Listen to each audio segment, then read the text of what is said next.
Isang lesson na natutunan ko this week, no? Maging accountable ka sa lahat ng bagay na ginagawa mo. Kung nag-aaral ka, nagtatrabaho ka, nagne-negosyo ka, o nagko-content ka, ay bilingan mo lang dyan, no? Huwag mong sayangin ang oras mo sa half-hearted na effort.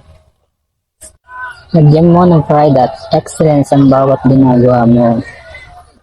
Dahil bawat ginagawa mo ay may katumbas na direksyon at patutunguhan.